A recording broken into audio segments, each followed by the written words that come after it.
여러분 안녕하십니까. 경제현장 오늘 고광철입니다. 오늘의 주요 뉴스 전해드리겠습니다. 이재명 대통령은 두 번째 비상경제점검 TF를 주재하고 2차 추경 편성 방안 등을 논의했습니다. 이번 추경에는 전 국민에게 민생회복지원금을 지역화폐로 나눠주는 방안이 포함될지가 최대 관심사입니다. 이 대통령은 라면 한 개가 2,000원이라는데 진짜냐고 물으며 물가안정 대책 마련을 지시했습니다. 삼성전자가 장중 6만 원을 돌파했습니다. 2개월 만입니다. 미국 인공지능 반도체 대장주인 엔비디아의 주가가 강세를 보인 데다 새 정부 정책 기대감이 반영된 것으로 보입니다. 지난 3월 토지거래 허가구역을 서울 강남 3구와 용산구 전역으로 확대 지정한 뒤 급감했던 서울 아파트 거래가 다시 살아나고 있습니다. 서울 부동산 정보광장에 따르면 지난 6일까지 신고된 5월 서울 아파트 거래는 5,478건으로 4월 거래량 5,368건을 넘어섰습니다. 특히 토지 확대 지정 이후 감소했던 강남 3구와 용산구 거래가 일제히 전월 거래량을 뛰어넘었습니다. 이재명 대통령이 15일부터 캐나다에서 열리는 G7 정상회의에 참석합니다. 첫 번째 해외 정상외교 무대에 대비하는데요. 한미 정상회의나 한미일 정상회의가 성사될지, 그리고 9일 열리는 미국과 중국의 뮤억 협상 내용과 함께 이어지는 집중 진단에서 자세히 살펴보겠습니다. 경제현장 오늘은 SBS BGF과 유튜브에서도 실시간 시청 가능합니다. SBS BGF를 다운받아 시청하면 더 많은 정보와 뉴스를 볼 수 있습니다.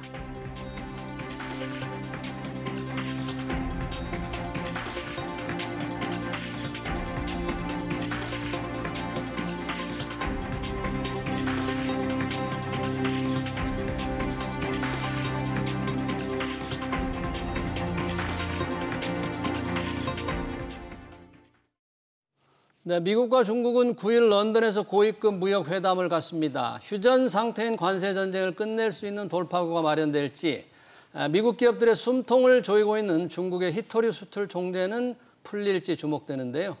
이재명 대통령이 15일 데뷔하는 정상외교 무대도 관심이죠.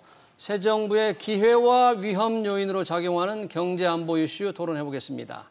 김희교 광운대 동북아 문화산업학부 교수, 조현승 산업연구원 산업전환전략단 연구위원 나오셨습니다. 어서 오십시오. 네, 반갑습니다. 자, 미중 관세 무역협상 지금 9일부터 열리는데요. 이에 앞서서 우리 이재명 대통령이 지금 캐나다 주말에 G7 정상회의에 참석합니다.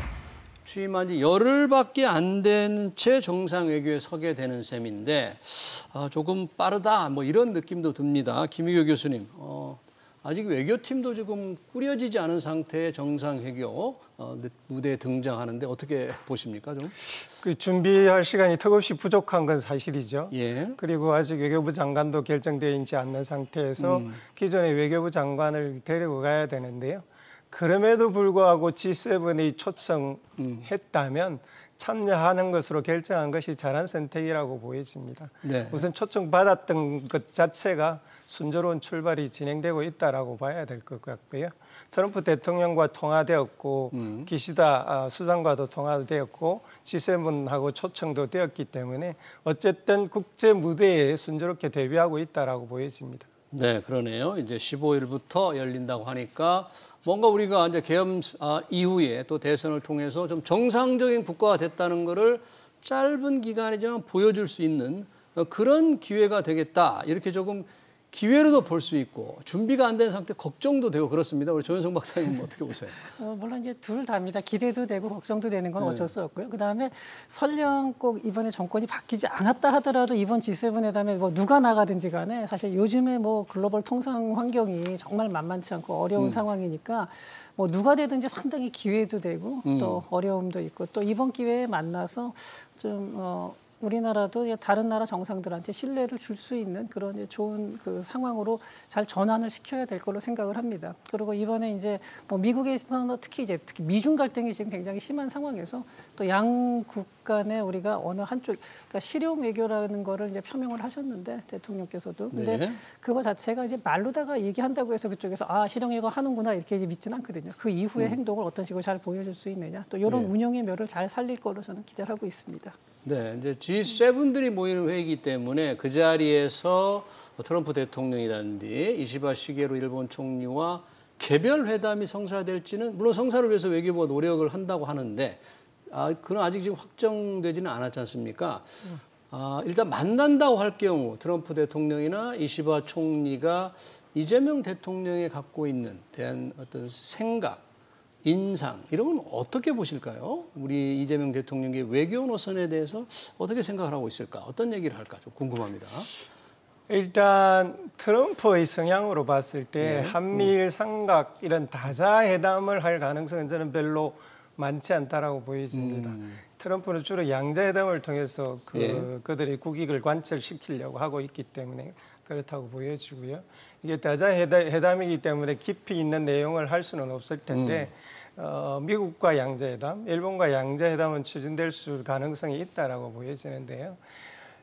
이제 이런 논의를 할 때 제가 생각하는 가장 큰 중요한 것은 우리나라 국익이라는 거, 우리나라 국력이라는 것이 세계 어디에 내어놔도 남부럽지 않을 세계 10위 안에 이미 들어있는 국가여서 한 국가에서 국민들이 선택한 주권의 문제에 대해서 그들이 사전에 뭐 이런저런 이야기 혹은 이재명 대통령께서 그 이전에 했던 이런저런 발언을 문제 삼아서 국가 간의 관계를 그르칠 정도로 어설픈 외교를 할 국가들은 아니라고 보여집니다. 네, 우리의 국력이 이미 워낙에 이제 커졌기 때문에 하지만 이재명 대통령이 혹시 과거의 발언, 미국이라든지 일본에 대한 과거의 발언 또는 중국과 러시아에 대한 이재명 대통령의 생각에 대한 뭐 약간의 의구심 같은 게 좀 우려는 좀 되지 않습니까? 어떻습니까?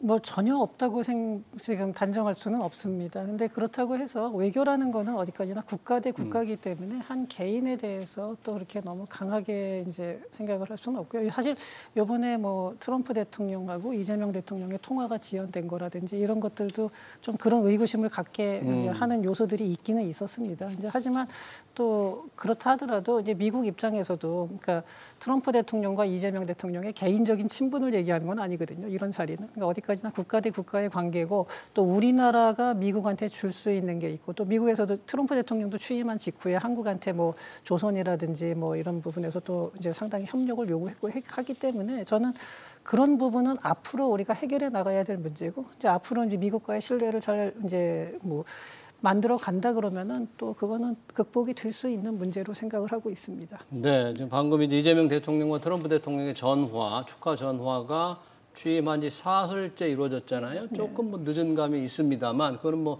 트럼프 대통령 여러 가지 일정상 그럴 수도 있겠고요. 그 전화 통화에서 얘기된 게 이제 한미 지금 한의 관세 협상, 뭔가 양쪽이 모두 윈윈할 수 있는, 만족할 수 있는 합의를 좀 빠른 시일 내에 도출하자 이런 얘기는 이제 서로 했는데 그러면 우리가 그동안 얘기했던 7월 패키지 딜이 좀 성사될 것으로 보십니까? 어쨌든 트럼프 대통령하고 통화는 저는 성공적이었다고 봅니다. 왜냐하면 지금까지 트럼프 대통령이 다른 외국 정상을 대했을 때 예기치 못한 큰 문제들이 많이 발생을 했거든요. 뭐 이시바 총리 같은 경우에는 그걸 사전에 방어하기 위해서 굉장히 선물 보따리를 갖다 주었었고요.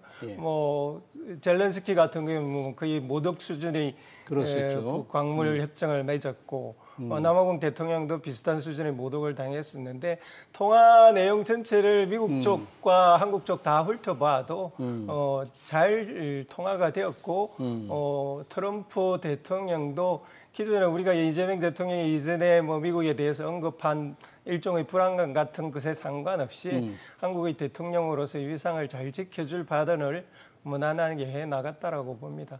이제 그런 점에 있어서 어쨌든 관세 협상을 잘 해보겠다라고 결론 맺은 것은 일단 출발은 굉장히 순조롭게 되고 있다라고 보입니다. 문제는 이제부터겠죠. 구체적으로 아까 말씀하신 대로 실용 해결을 어떻게 해 나갈 수 있을지는 이제부터 시험대에 오른다고 보여집니다. 네, 이제 뭐 축하 전화여서 이재명 대통령과 트럼프 대통령 간에 많은 얘기가 오고 가지 않았지만 양쪽이 만족할 수 있는 이제 관세 협상, 뭐 앞으로 이제 회담을 실무자들 간에 몇 차례 더 해야 될 텐데 회담이 진행되면서 이제 불과 시간은 뭐 한 달밖에 안 남은 거잖아요. 우리가 합의해야 될 사안이 많을 텐데 어떤 게 가장 민감하게 서로 갈등이 조장되거나 입장이 다를 수 있는 민감한 이슈를 꼽는다면 어떤 것들이 있습니까? 사실 이제 이번 협의에서 핵심은 물론 관세입니다. 물론 관세고 특히 이제 뭐 자동차나 네. 알루미늄, 철강에 대한 이런 이제 추가적인 관세가 가장 핵심이긴 한데 어느 게 가장 중요하냐 그러면 하나를 찝을 수가 없는 게 이거는 분명히 전체적으로 포괄적으로 하는 겁니다. 그러니까 예. 핵심적인 건 관세지만 그 밖에 비관세 장벽, 뭐 농산물에 대한 검역이라든지 또 뭐 30원령 소고기 30원령 이상 된 소고기 수입 문제라든지 이런 것도 포함될 거고 거기다가 방위비까지도 들어가고 그 우리나라가 거기서 또 줄 수 있는 카드가 뭐 조선업에서의 협력이라든지 또 에너지 뭐 문제라든지 이제 에너지 수입 문제 이런 것들이 여러 가지가 있는데 이 중에 어느가 제일 중요하냐 이러면 딱 찍을 수가 없는 게 이게 묶여 있기 때문에 이걸 예. 잘라낸다는 것 자체가 사실 저는 큰 의미가 없다고 보고요. 예. 여기서 우리나라가 가장 핵심적으로 생각을 해야 될 거는 이 전략적 국가 차원의 포트폴리오를 어떤 식으로 구성을 하고 우선순위 우리가 정말로 어느 전까지 양보할 수 있는 어떤 부분에서 양보할 수 있고 어떤 부분에서 미국에 제시를 할 수 있고 이런 것들의 우선순위를 어떻게 잘 설정을 하느냐. 아마 제 생각에는 지금 그 이번에 협상에 나가는 분들도 아마 그 부분에 대한 고민을 가장 많이 하고 있을 거로 생각을 합니다. 그럼 예. 미국 측에서 무엇을 요구할지 거기에 대응을 해서 그럼 우리는 얼만큼을 지키기 위해서 또 얼만큼은 양보를 해야 되느냐. 뭐 이런 부분들. 그리고 또 현재 지금 미국과 중국이 상당히 그 첨예하게 갈등을 이제 대립을 하고 있는 상황인데 이 상황이 그러다 보니까 우리한테도 굉장히 고민스러운 상황인 건 맞지만 예. 거꾸로 둘 다 어려울 때 그때는 우리가 상대방한테 하나를 먼저 줄 수 있는 카드를 제시할 때 그 카드의 가격이 올라갑니다. 그러니까 이런 것들도 예, 잘 생각을 해야 돼요. 그러니까 무조건 늦추기만 하는 것보다도 예. 때에 따라서는 선제적으로 그러니까 암시를 하는 거죠. 미리 끝낸다기보다도 이제 이렇게 한다 그러면은 나중에 주면은 그 카드 야 니네 그거 줄 수밖에 없지 않냐 이렇게 나오는 것보다 예. 선제적으로 주면서 약간씩 그 몸값을 높이면서 우리가 지킬 수 있는 걸 좀 더 지키는 방식으로 가는 것도 하나 생각해 볼 수 있는 전략 중에 하나입니다. 네, 이제 뭐 미국이 어떻게 요구할지 우리가 어떻게 방어할지는 이제 하나하나 여러 가지 이 패키지로 짜여지기 때문에 뭐 하나를 우선순위를 두기 어려운데 얼마 전에 미국은 우리나라를 환율 관찰 대상국으로 지정했습니다. 혹시 이 환율 조작하지 않을까 이런 걸 이제 관찰한다는 거니까 뭐 환율 조작국은 좀 아닙니다만 그렇게 기분 좋은 건 아니네요. 우리가 무역 흑자가 많아서 이걸 한 건지 아니면 최근에는 원화 가치가 떨어지는 게 아니고 원화 가치가 오르고 있는데 이 환율 관찰 대상국 지정이 무슨 효과가 있는지 이 부분은 어떻게 봐야 됩니까? 기본적으로 무역 흑자를 포함해서 세 가지 팩터 중에 2개가 들어가면 자동적으로 들어가게 되어 있는 거고요. 자동으로 3가지 중에 2개가 맞으면? 기본적으로는 그렇게 되어 있습니다. 따라서 우리가 지속적으로 꽤 긴 시간에 사실은 거기에 포함되어 있었습니다. 우리가 미국으로부터 무역 흑자를 주로 얻기 때문에. 그런데 이제 지금은 이 시점에 미국이 굳이 이렇게 나오는 무슨 정치적 의도가 있는 것 아니냐라는 건데요. 충분히 있을 수 있습니다. 왜냐하면 지금은 미국의 관세 협상을 하면서 관세 협상뿐만 아니라 3가지를 더 하려고 하거든요. 거기에 환율을 포함시키려고 하고 있고 방위비를 포함시키려고 하고 있고 또 하나는 미국 제재에 한국이 따라오기를 바라는 중국 제재 경제 안보라는 이름으로 그런 것을 추구하고 있어서 그 중에 하나의 사전 포용으로 쓰일 가능성은 충분히 있다라고 생각합니다. 네, 그러니까 이제 우리가 무역 흑자를 많이 내기 때문에 자동으로 관찰 대상국 지정이 됐는데 이 환율 문제를 실제 협상의 주제이기도 하고 또 환율 하나의 어떤 압박 수단으로 이용할 수 있다. 그러면 굉장히 그 미국의 바게닝, 이 협상 파워가 좀 중요하게 커지는 건가요, 이 문제가? 네, 이 문제는 근데 꼭 이번에 새로운 문제는 아닙니다. 아까 교수님께서는 말씀하셨듯이요. 그 전에도 우리나라 이건 많이 들어가 있었고 사실 이게 큰 이슈는 아닌데 어쨌든 지금 현재 미국하고 협상을 해야 되는 상황에서 이게 나왔다는 거는 이것도 하나의 협상 카드가 되거든요. 미국 입장에서는. 그러니까 우리도 거기에 대응할 수 있는 카드가 사실 전혀 없는 건 아닙니다. 그러니까 미국하고 1대1로 우리가 사이즈를 맞춰간다는 거는 그거는 어렵죠. 당연히 우리나라 입장에서. 하지만 지금 미국은 우리나라 하나만 상대하는 게 아니거든요. 그래서 전 세계에 있는 나라들하고 같이 하는데 혹시 이렇게 나무를 뽑아 올릴 때 보면요. 이렇게 한 번에 뭉텅이로 들이려고 보면 이게 뿌리가 여러 개가 얽혀 있으면 이게 안 뽑히는데 하나하나를 갖다가 자르고 나서 하면은 이게 금방 뽑힐 수가 있는 거거든요. 뭐 제가 물론 원예 전문가가 아니라 정확히는 아는데 네. 어쨌든 여러 개가 묶여 있는 걸 한꺼번에 드는 것보다는 중요한 걸 이렇게 잘라낸 다음에 가는 거니까 우리나라가 지금 현재 미국하고 협상을 한다 할 때 미국 입장에서 볼 때는 전 세계가 다 같이 얽혀 있는 상황이 돼요. 여기서 우리나라도 뭐 미국한테 뭐 반도체라든지 아까 말한 조선이라든지 몇몇 가지 그 방위비도 우리가 분담을 하겠다라는 것 자체가 우리한테는 부담도 되지만 우리가 그거를 커밋을 한다는 거는 우리의 협상 카드도 되는 거거든요. 그러니까 이런 식으로 여러 가지를 잘 믹스를 해서 미국하고 상대한다 그러면은 환율 얘기 같은 경우는 어떻게 보면 그게 큰 이슈는 아니고 미국의 전체적인 그 이슈 중에서 아주 좀 작은 부분이 될 가능성이 높습니다. 그러네요. 비록 우리 환율을 관찰 대상국 지정이 됐지만 큰 이슈는 아닐 수 있다. 자, 이제 트럼프 대통령을 이재명 대통령이 만날 때 미국이 과연 우리 지금 미중 갈등의 이런 미중 전쟁 와중에 도대체 한국은 어디에 쓸 건가? 이게 굉장히 이제 중요한 문제잖아요. 우리 외교 방침을 정해야 되는데 이재명 대통령은 실용 외교, 국익 위주의 실용 외교, 국익 위주라는 게 뭐 어느 정부나 내세우는 거였습니다만 여기서 얼마 전에 미 국방부 장관이 상당히 중요한 얘기를 했더라고요. 아시아 국가들에게. 안보는 미국, 경제는 중국, 안미 경중은 위험하다. 상황이 어려울 때 굉장히 미국이 유동성이 좀 줄어든다. 굉장히 어려운 얘기를 했다. 어렵게 지금 제시를 문제를 했는데 이 부분은 어떻게 볼까요? 우리 이재명 대통령의 외교 노선에 조금 도전이 될까요? 우리가 미국을 상대하려면 미국의 상황을 정확히 잘 알아야 되는데요. 예. 지금 그 국방부 장관의 발언은 사실상 트럼프 정부의 정책은 아닙니다. 정부 정책이 아니에요? 예, 정책은 아직 정책 단계까지는 올라가지 있지 않고요. 사실은 지금 백악관이나 미국 정부 내에서는 트럼프가 원활하게 컨트롤을 하지 못하고 있지 않나 싶을 정도로 다양한 목소리가 섞여 있습니다. 장관들이 일단은 이제 국방부는 예. 일단 당장 우크라이나 전쟁이 끝나고 나면 적어도 국방부에는 그것이 앞으로 중국의 국방력이 어디로 가야 될지에 대한 큰 딜레마로 떨어질 수밖에 없고요. 예. 그 문제를 해결하기 위해서는 어쨌든 소위 네오콘들과 연계되어서 동아시아에서 위기 전략, 대만 문제를 부각시키고 중국 위협을 강조하고 하는 전략이 기본적으로 국방부에서는 필요하고요. 네. 반대로 베센트와 같은 이런 재무부 쪽들은 미국이 금융국가로서의 세계를 지배를 하는 것을 지속해야 되는데 그러기 위해서는 오히려 동북아시아 지역이 훨씬 더 안정되는 것이 훨씬 더 필요합니다. 네. 그래서 이번에 이재명 대통령한테 네. 국방부 축하 문제도 국무부가 좀 다르고 백악관이 좀 다르거든요. 네. 네, 그런 것들은 아직 정책으로 하나 통일되어 있지 않다라고 봐야 되고요. 그러네요. 따라서 정확히 알아야 되겠지만 네. 지레 겁을 먹어서 그 문제를 우리가 회피할 필요는 없다라고 보여집니다. 지금 트럼프 행정부에서 장관들이 특히 국방부 장관, 헤그세스 장관이 얘기한 거라든지 여러 가지 장관들이 약간의 결이 다른 목소리가 나오고 있다. 관련해서 백악관이 우리 이재명 대통령의 취임 축하 논평을 했는데 이례적으로 논평을 하면서 축하하면서 중국의 간섭과 영향력 행사를 우려한다. 이런 표현을 또 덧붙였어요. 직접적으로 이게 어떤 메시지를 전하려고 했을까요? 네, 사실 제가 뭐 그 전에도 누누이 말씀을 이제 다른 데서도 여러 번 얘기를 했는데 이제 미국이 트럼프 일기 때부터도 그랬지만 그리고 바이든 때도 이어졌고 지금도 점점 더 강화되고 있는데.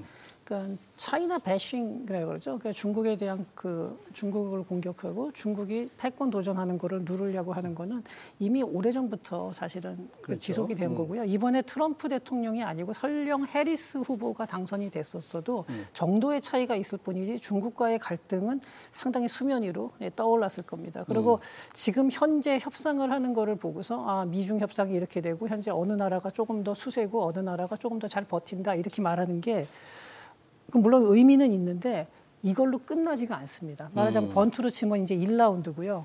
이제 4년이라고 하면은 4라운드 내내 미국의 지속적인 공격은 진행이 될 겁니다. 그게 이거는 이미 말로 하는 거나 눈치를 봐서가 아니라 아예 작년에 보면은 이제 이번에 뭐 미국의 관료로 들어간 사람 라이트하이저라든지 뭐 이런 사람들이 그 포린 어페어 같은 데 기고한 내용을 보면은요.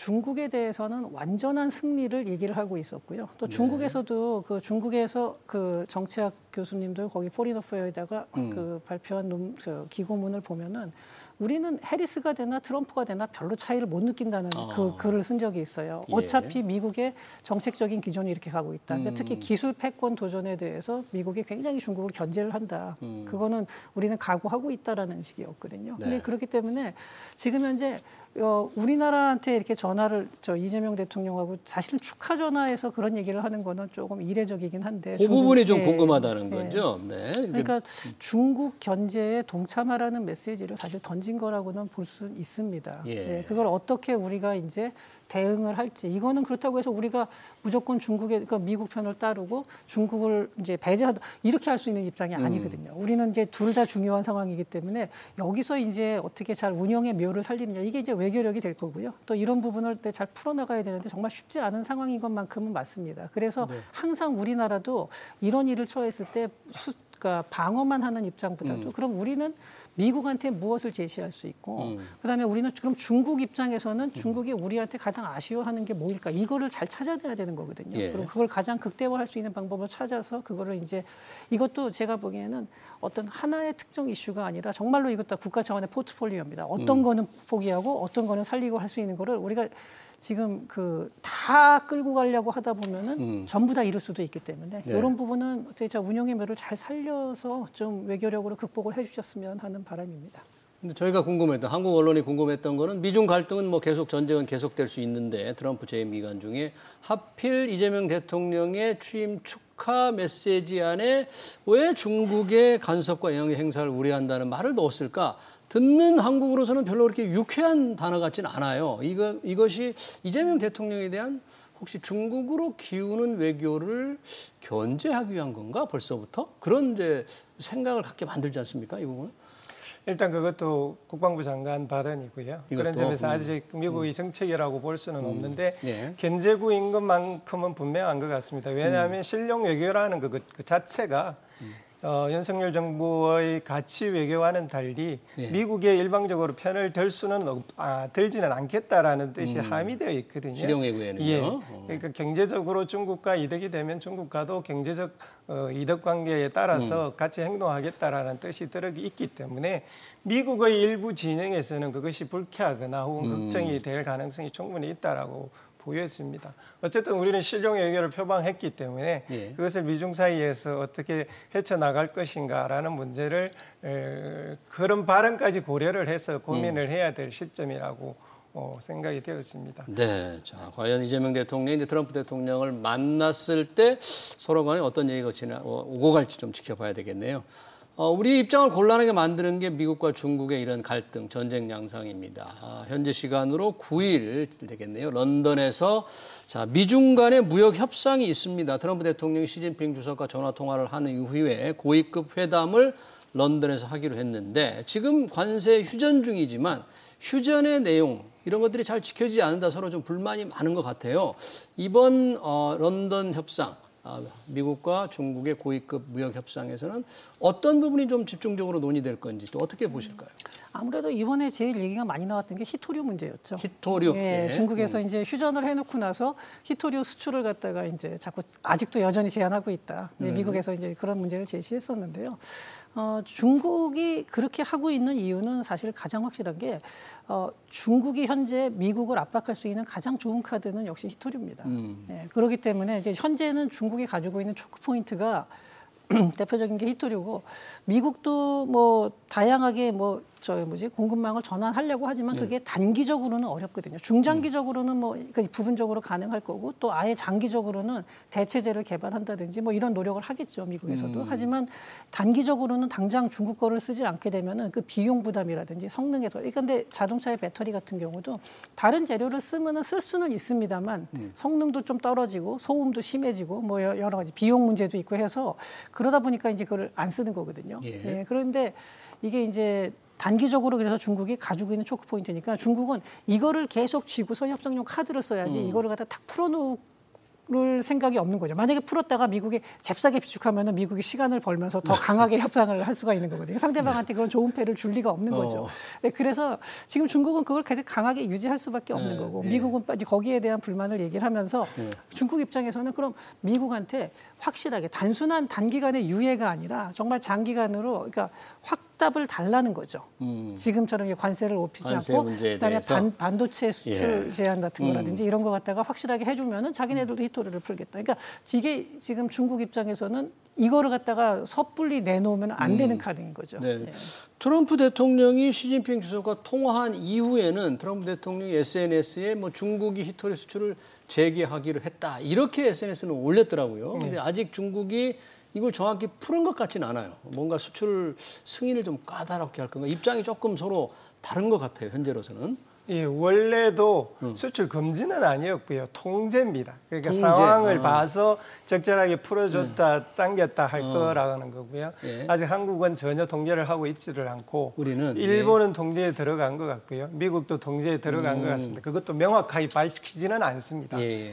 그런 상황이어서 이제 이번 회담의 가장 큰 관전 포인트는 미국은 관세 전쟁을 벌였는데 예상하지도 못하게 중국이 히토리 전쟁을 벌였어요. 예. 그래서 그 제 첫 1합은 미국이 사실은 패한 상태입니다. 이 히토리 문제를 풀지 않으면 미국이 준비가 전혀 되어 있지 않기 때문에 미국 경제에 엄청난 충격, 심지어 군수산업까지 충격을 받을 수밖에 없는 상황이어서 트럼프가 지금 계속 다시 재협상하자 해서 지금까지 재협상을 하고 있는 건데요.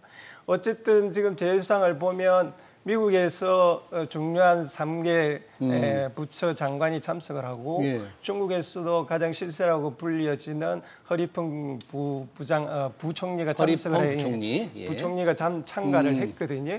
그렇게 본다면 뭔가 결론이 나올 수 있는 정도의 관세 협상은 가능할 수도 있겠다라는 전망을 해볼 수 있을 것 같고요. 이제 중국이 적어도 이 협상에 임하는 기본 전제에는 몇 가지가 있습니다. 뭡니까? 첫 번째로는 최근에 미국이 반도체 제재 일부를 했고요. 반도체 제재. 추가를 했습니다. 저번 협상 이후에 중국으로서는 그것 때문에 미국을 더 이상 믿을 수 없다. 협상이 무슨 의미가 있냐 이렇게 했고요. 또 하나는 유학생 제재를 했어요. 유학생 비자. 비자를 더 이상 받지 않겠다라고 했는데 이제 회담을 하기로 합의하고 나서는 트럼프 대통령이 유학생 비자는 앞으로 줄 수도 있다라고 했고 또 밝히지 않은 전제 중에 하나는 대만 문제가 늘 있습니다. 대만 문제는 이게 왜 중요하냐면 아까 우리나라 한미 관계에도 이건 직접적인 영향을 미칠 수밖에 없는 거거든요. 우리한테요. 예를 들어서 미국이 대만을 계속 옥죄겠다고 하면 한미 관계도 경색될 수밖에 없어요. 중국이 대만을요? 중국이 대만을 계속 봉쇄하겠다고 한다면 아니요 반대로 미국이 대만을 계속 활용하겠다고 한다면 여기에서 군사적인 긴장은 고조될 수밖에 없고 그렇다면 우리는 미국과 중국 사이에서 해증을 할 수 있는 전략의 폭이 굉장히 좁아집니다. 그런 점에 있어서 이번 회담이 우리로서는 좀 긍정적인 점은 어쨌든 대만 문제가 더 긴장을 고조화시키지 않겠다라는 암묵적 합의가 있으니까 이런 고위급 회담이 진행되고 있다라는 점에 있어서는 저는 우리로서는 희소식이라고 보여지고요. 또 하나 희소식은 우리 한미 정상회담 이전에 이 회담이 있다는 것도 저는 희소식이라고 보입니다. 왜냐하면 여기에서 관세가 일정 정도 정리가 되면 우리한테 미국이 할 수 있는 카드가 훨씬 폭이 줄어들 수밖에 없는 상황에 있기 때문에 순수로 봐서는 굉장히 좋게 작용할 수 있다고 보입니다. 그러네요. 다행이네요. 미중 정상회담을 미중 무역회담을 보고 나서 우리 이제 이재명 대통령이 캐나다에 가서 하기 때문에 조금 낫다. 마지막으로 짧게 조현성 박사님께 여쭈고 싶은 게 지금 히토리그 중국이 우리 수출 통제 안 한다고 했는데 우리가 여전히 중국에 대한 의존도는 굉장히 높습니까? 뭐 의존도를 낮추는 건 이루어지지 않았어요? 조금씩은 낮추기도 했고요. 근데 우리나라도 그러니까 굉장히 오래전부터 했어요. 이거를 지금 당장이 아니라요. 상당히 오래전부터 중국 의존도 한 나라한테 대한 특정 자원의 의존도가 너무 높으면 안 된다 그래서 굉장히 예컨대 리튬이라든지 뭐 흑연 같은 경우도 흑연은 뭐 인조 흑연도 개발을 많이 투자를 했고 성능이 약간 떨어지고 조금 더 비싸긴 하지만 그런 부분도 있고 그다음에 리튬 같은 경우도 브라질이라나 페루 뭐 이런 식으로 이제 많이 이제 전환을 하려고 하고 있습니다. 물론 그럼에도 불구하고 역시 중국산 히토류가 상당히 비중이 높긴 합니다. 근데 그 비축도 많이 해놓은 상태고 그래서 현재 지금 다른 나라는 뭐 자동차 라인 뭐 예컨 대표적으로 포드 익스플로러 라인 시카고 공장 거기가 뭐 생산 중단되고 뭐 이런 것도 있었지만 우리나라만 이상하리만큼 좀 편안한 상태입니다. 그래서 다행입니다. 예, 아직까지는 다행인데 이게 근데 하지만 장기화되면은 이건 답이 없죠. 그러니까 알겠습니다. 지금까지는 그래도 아직은 조금 여유 있는 상태입니다. 네, 알겠습니다. 미국과 중국의 무역 회담 그리고 이재명 대통령의 정상 외교 무대 대비 관련 토론 여기서 마치겠습니다. 지금까지 김유교 광운대 동북아 문화산업학부 교수 조현승 산업연구원 연구위원이었습니다. 고맙습니다.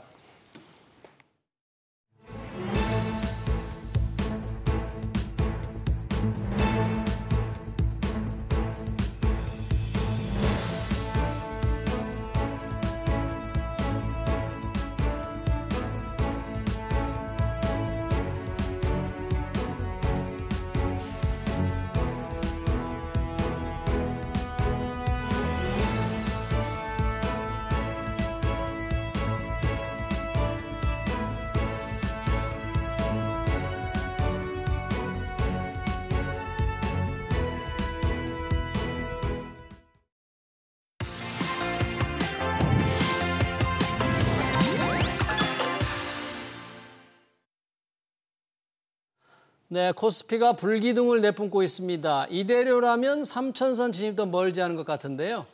이재명 대통령이 꺼낸 코스피 5,000 시대를 향한 걸음일까요? 임재균 KB증권 자산배분전략부 채권 크레딧팀 연구위원 모시고 얘기 들어보겠습니다. 형님 어서 오십시오. 예, 안녕하세요. 이 주가가 이재명 대통령 취임 이후 잘 오르고 있습니다. 대통령이 바뀌어서 이렇게 주가가 오를 수 있나? 보통 대통령 취임 첫날은 주가가 빠지곤 했다는데 이후 이렇게 주가가 오르는 걸 어떻게 해석을 해야 될까요? 일단은 좀 긍정적으로 해석을 하시는 게 좋을 것 같고요. 크게 주가가 오르는 이유는 크게 두 가지 요인이 있을 것 같아요. 첫 번째가 이제 작년 말부터 조금 돌이켜 보면은 11월 트럼프 대통령의 당선 그리고 12월 계엄 그리고 탄핵 등 여러 가지 좀 대내외적으로 한국 증시가 굉장히 좀 부담을 받았습니다. 그러다 보니까는 증시가 계속해서 좀 하락을 했던 모습들이 보였고 거기에 이제 외국인들 같은 경우도 계속해서 좀 매도세를 보이다 보니까는 주가가 하락했던 부분들이 있었어요. 예. 그러면서 이제 작년에 보면은 증시가 2,300, 400 이렇게까지 좀 내려갔었는데 그때 이제 많은 분들이 생각을 하시는 게 좀 사실 더 추가적인 하락 여력가 많지는 않다. 하방은 많이 막혀 있다라고 말씀들을 이제 나왔습니다. 저희도 동일하게 생각은 하고 있고 이미 상당 부분 조금 국내 증시의 부정적인 요인들은 상당히 선 반영을 했던 부분에서 이제 좀 하락할 수 있는 여력이 없고 상승할 수 있는 모멘텀이 나오면 오히려 좀 반등이 세게 나올 수 있었던 상황인데요. 이제 새로운 정부가 좀 탄생을 하고 있고 거기에 이제 코스피 5,000이라는 이제 명확한 목표를 갖고 거기에 따라서 상법 개정이라든가 여러 가지 친주주 정책을 펼친다라는 기대감들이 나오다 보니까는 그런 것들이 좀 주가에 반영을 하면서 증시가 상승을 하고 있습니다. 더욱이 증시가 하락했던 이유를 보면은 결국엔 트럼프의 관세 정책으로 인해서 코스피가 굉장히 크게 하락을 했었는데 최근에 트럼프 대통령의 정책, 관세 정책을 보면은 확실히 힘이 많이 약해져 있어요. 관세 정책.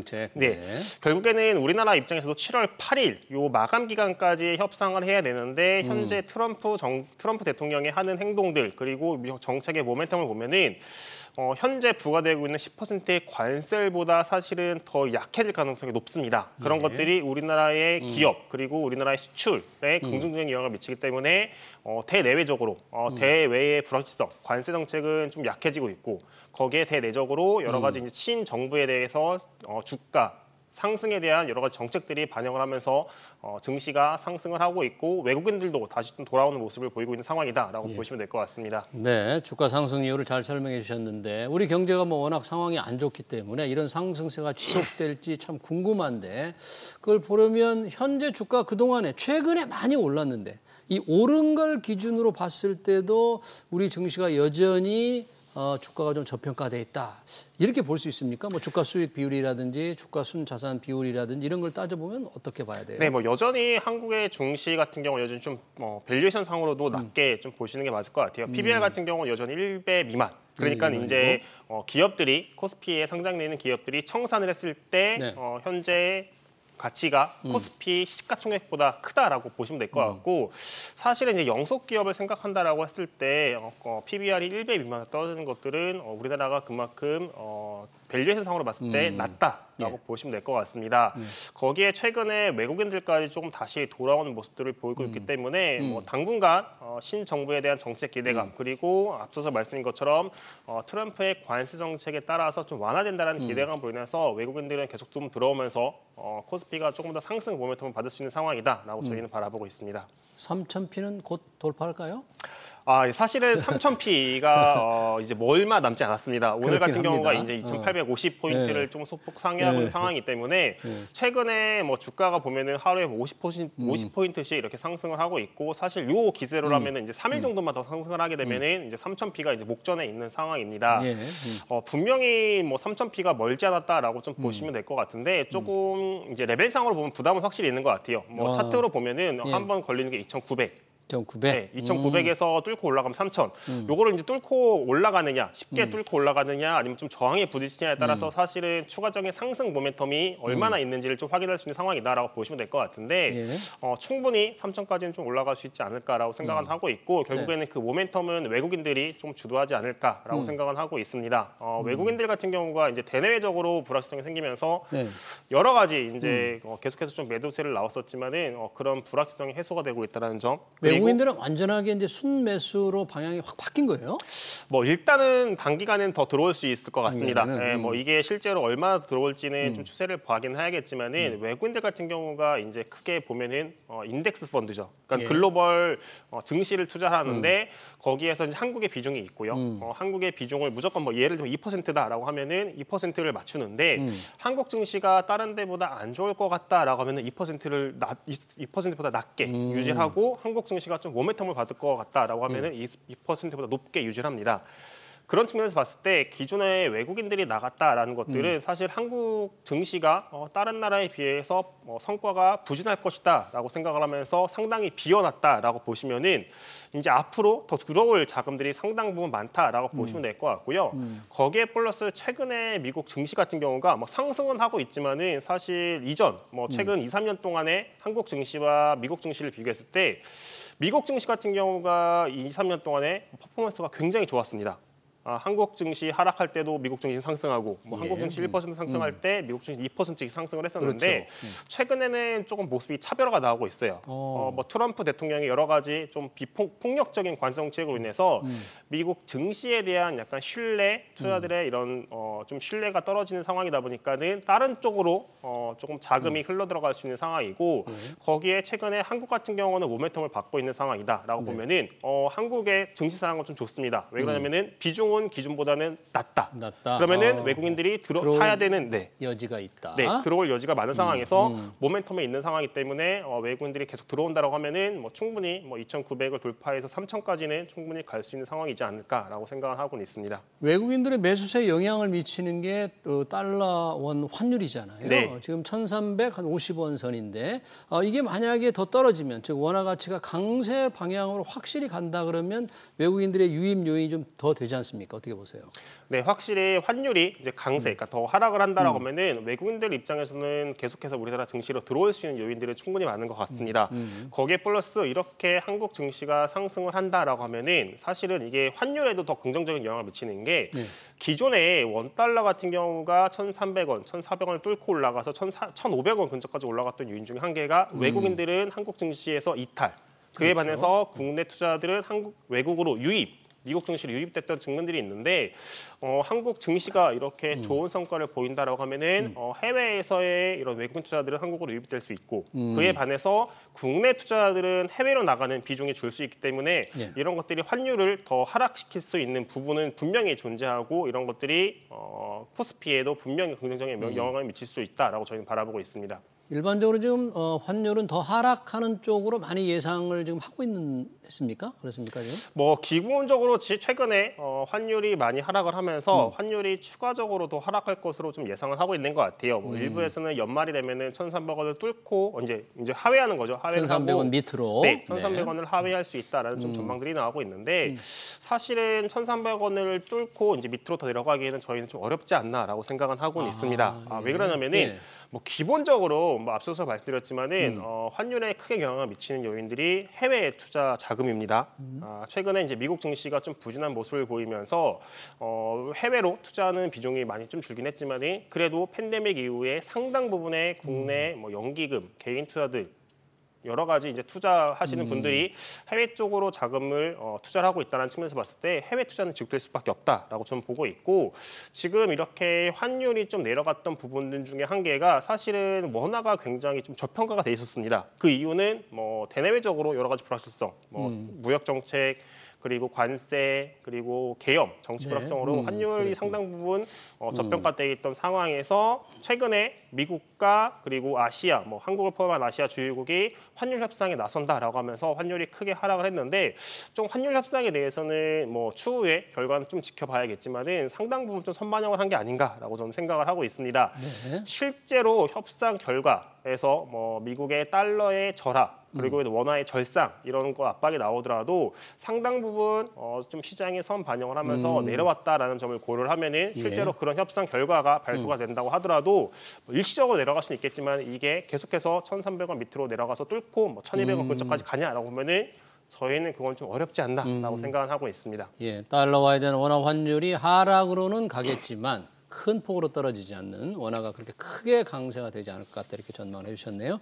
요즘 투자자들의 큰 관심이 미국 국채입니다. 워낙에 미국 국채 시장에 투자하는 분들이 굉장히 많은데 지금 장기 국채 금리 미국에서 20년, 30년짜리 장기 국채 금리가 연 5%를 수준을 지금 유지하고 있는데 이게 과연 유지될 건가? 아니면은 투자자들이 기대한 대로 장기 금리가 조금 떨어질 건가? 상당히 좀 고민스러운 것 같습니다. 미국 경제 지표도 엇갈리고요. 네. 어떻게 보십니까? 이제 미국의 국채 금리. 뭐 저희는 여기에서 더 상승하기엔 좀 어렵다. 오히려 지금의 매수의 기회라고 저희는 생각을 하고 있습니다. 30년 금리 같은 경우가 이제 5% 부근에서 좀 한 달가량 머무르고 있어요. 예. 굉장히 이제 높은 수준인 거고 이렇게 조금 금리가 높은 이유 중에 한 개가 결국엔 미국의 재정 적자에 대한 우려. 재정 적자. 그리고 생각보다 관성 정책을 펼쳤음에도 불구하고 경제 지표가 잘 나오고 있습니다. 예. 그러다 보니까 이렇게 강한 경제 지표로 인해서 연준의 금리 인하가 생각보다 좀 뒤로 밀릴 것이다. 라는 전망들이 나오면서 장기물 금리가 굉장히 높게 유지가 되고 있는데 저희는 뭐 이렇게 여기에서는 좀 채권을 매수해야 된다라고 보는 이유가 채권을 살 만한 시점이다 지금이. 네. 일단은 첫 번째 미국의 재정 적자에 대한 우려. 분명히 이거는 커지는 건 맞습니다. 현재 하원에서 통과가 됐고 사원에서 이제 표결을 앞두고 있는 이 감세안에 따르면은 미국의 재정 적자는 뭐 커지는 거는 뭐 분명한 사실이다라고 보시면 될 것 같은데 예. 그러면 이게 얼마나 시장에 반영된다라고 봤을 때 상당 부분 좀 시장에 반영돼 있습니다. 이미 반영돼 있다. 네. 트럼프 대통령의 감세 법안에 따른 재정 적자 확대 우려가 이미 반영돼 있다. 그런 얘기예요? 네, 상당 맞습니다. 부분? 상당 부분 반영이 돼 있는 거고 여기에서 이제 재정 적자가 더 커지냐 아니면 작아지냐에 따라서 금리가 더 올라가냐 아니면 내려가냐를 볼 수 있는 것 같은데 이 감세안이 상원에서 원래 하원에서 표결이 된 대로 통과가 되냐 안 되냐가 좀 중요한 것 같아요. 근데 지금 보면은 상원에서도 지금 하원에서 통과를 시킨 감세안이 너무 과도하다라는 전망들이 굉장히 많습니다. 예. 뭐 감세안이 통과는 되겠지만은 지금 하원에서 통과된 감세안보다는 축소가 돼서 통과될 수 있다라고 저희는 바라보고 있고 그렇게 되면 이미 시장 입장에서는 향후 10년간 2.3조 달러 정도의 재정적자가 추가로 커진다라는 것들을 반영을 하면서 금리가 올라갔는데 오히려 재정적자의 확대폭이 줄어든다라고 하면 금리가 내려갈 수 있는 측면이 있다라고 보시면 될 것 같고요. 예. 또 하나가 미국의 지표가 생각보다 강합니다. 경제 지표가 네, 어떤 것들이 좀 좋게 나왔어요? 지난주 금요일에 뭐 발표된 미국의 고용 지표 같은 고용 경우만 지표. 하더라도 시장에서 굉장히 좀 걱정이 많았어요. 왜 그러냐면은 지난주 수요일에 발표된 ADP 민간 고용 지수가 3.7만 명으로 굉장히 최저치를 기록을 했습니다. 그리고 그 다음 날 발표된 신규 실업수당 청구 건수 같은 경우는 부진한 모습을 보이다 보니까는 그럼 5월 비농업 부분 고용지표, 그러니까 미국의 통계청이죠. 통계 발표가 부진할 것이다라는 좀 전망이 나왔는데 생각보다는 잘 나왔어요. 13.7만 명이 기록을 하면서 시장 예상치인 11.1만 명보다는 잘 나왔습니다. 요거는 분명히 잘 나온 것 같은데 저희가 좀 봐야 되는 건 세부 지표인 것 같아요. 세부 지표. 네, 지금 눈에 보이는 그러니까 기사에서 뽑아내는 헤드라인 지표는 잘 나온 건 맞는데 그 뒷단 세부 내용들을 보면은 부진한 것들은 되게 많습니다. 예를 들면은 실업률, 그러니까 미국에서 실업률이라고 하면 공식 실업률이 소수점 첫째 자리까지입니다. 네. 소수점 첫째 자리까지인데 4.2%를 기록을 했어요. 근데 요거를 소수점 둘째 자리까지 바라보면은 4.24입니다. 요게 이제 어느 정도 레벨이냐라고 좀 감을 잡으시면은 작년 7월 달에 미국의 고용 시장이 굉장히 악화가 됐었거든요. 4.23%를 기록을 했어요. 그거보다 거의 비슷한 수준, 높은 수준이네요. 그죠? 근데 요 7월 고용지표를 보고 연준이 9월 FOMC에서 B컷을 단행을 했습니다. 그래요? 네, B컷을 단행을 했고 실업률을 보면은 첫째 자리까지 보면은 전월하고 똑같으니까는 괜찮다라고 볼 수 있지만 확실히 안 좋아졌다라고 보시면 될 것 같고 거기에 이제 5월 지표는 잘 나왔지만은 보통 이렇게 이전 2개월치가 수정이 되거든요. 올라갈 수도 있고 이제 하향 조정이 될 수 있는데 3월하고 4월 달 수치가 총 9.5만 명이 하향 조정이 됐어요. 그러면은 5월 달에 13.7 그리고 9.5만 명 하향 조정을 한 거면은 대략 5만 명 정도가 증가했다라고 보시면 될 것 같고 그렇게 치면은 확실히 미국 경제는 트럼프의 관세 정책으로 인해서 고용 시장의 악화는 불가피하다. 결국에 이게 시기의 문제이지 방향성 자체는 악화가 되고 있다라고 보면은 연준 입장에서도 어느 순간에 고용 지표가 굉장히 악화가 되면서 인하할 수밖에 없는 선택지에 있다라고 보면은 지금 금리가 오랜 기간 지속되기는 굉장히 어렵다라고 저희는 보고 있습니다. 그러네요. 지금 장기 국채 금리가 연 5% 높은 수준에 있기 때문에 그러다 감세 법안으로 더 올라가지 않을까 또는 계속 높은 수준을 유지하지 않을까 일반적으로 생각하지만 실제로는 조금 낮아질 가능성 앞으로 그래서 채권값이 뒤에 오르니까 채권 투자할 만한 시점이다 그런 얘기네요. 네, 맞습니다. 우리 시장으로 와서 우리나라 국채, 우리가 국고채라고 하잖아요. 우리 국고채 금리는 생각보다 좀 많이 떨어진 듯한데 우리 국고채는 그럼 투자할 시점입니까? 지금 우리 수준은 어때요? 지금 우리나라 국고채 같은 경우는 이제 5월이 좀 약간 변곡점이었던 것 같아요. 그러니까 작년 하반기부터 5월까지는 좀 이제 계속 하락하는 모습을 보이다가 5월 중순 들어서부터 이제 장기물 위주로 해서 금리가 좀 반등을 하고 있고 사실 이제 그러니까 한국 국채 10년 같은 경우가 2.6%까지 하락을 했다가 오늘 장중에 2.9%를 돌파를 했습니다. 우리 2.9% 돌파를 했고 아무래도 이제 새로운 정부에서 추경 그리고 이에 따른 국채 발행이 증가한다라는 우려로 인해서 금리가 상승을 했는데 사실 여기에서 더 상승할 리스크는 분명히 남아 있습니다. 왜 그러냐면은 8월 말에 내년 예산안이 나오는데 여기에서 확인되는 내년 국채 발행량에 따라서 금리가 더 상승할 여지는 남아 있지만은 국고채 10년물 금리가 2.9% 부근 이 정도 레벨이라고 하면은 저희는 충분히 매수로 접근해도 되는 상황이다라고 보고 있습니다. 아직은 아닌 거네요, 그죠? 뭐 지금부터 사도 되는 레벨이라고 저희는 바라보고 있고 더 올라갈 여지가 있다 그런 얘기잖아요. 네, 올라갈 여지는 있지만은 금리가? 사실 그럴 때마다 이제 금리 채권을 더 매수를 해야 되는 좀 사야 되는 상황이다라고 저희는 보고 있고 왜 그러냐면은 내년에 지금 발행량은 많고 내년에도 발행은 많겠지만은 내년에 4월 달부터는 WGBI라고 해서 이제 전 세계 국채가 포함되어 있는 채권 지수입니다. 요게 이제 편입이 시작이 되는 거고 우리나라의 편입 이제 유입이 되는 자금이 대략 한 80조 원 내외로 보시면 될 것 같아요. 요게 이제 어느 정도 사이즈냐면은 전체 국채 발행량의 8% 정도입니다. 그러니까 8%가 내년 4월부터 10월까지 7개월에 걸쳐서 매월 10조 원 이상씩 유입이 되는 상황이기 때문에 내년에 발행량에 대해서는 분명히 부담이지만은 그중에 상당 부분을 윗비 자금, WGBI 자금이 상쇄한다라고 보면은 지금은 오히려 금리, 국고채 금리를 매수해야 되는 상황이다라고 저희는 바라보고 있습니다. WGBI 편입, 국제 채권지수 편입이 조금 늦어지는 건 아니에요? 예정대로 됩니까? 원래 이제 올해 11월에 이제 편입이 예정되어 있었는데 이미 한 번 밀려가지고 내년 4월로 좀 밀린 부분이 있고요. 한 번 더 밀릴 가능성은 여전히 있지만은 저희가 좀 바라봐야 되는 게 이제 종료하는 시점이에요. 원래 종료하는 시점이 올해 11월부터 내년 10월까지였는데 1년에 걸쳐서 편입을 하는 건데 밀리면서 내년 4월로 밀리긴 했지만 종료하는 시점은 똑같습니다. 알겠습니다. 네, 최근 불기등을 보이는 코프 시장 그리고 채권 금리 동향까지 그리고 대권 투자 전략까지 잘 들었습니다. 지금까지 임재균 KB증권 연구위원이었습니다. 고맙습니다. 감사합니다. 네.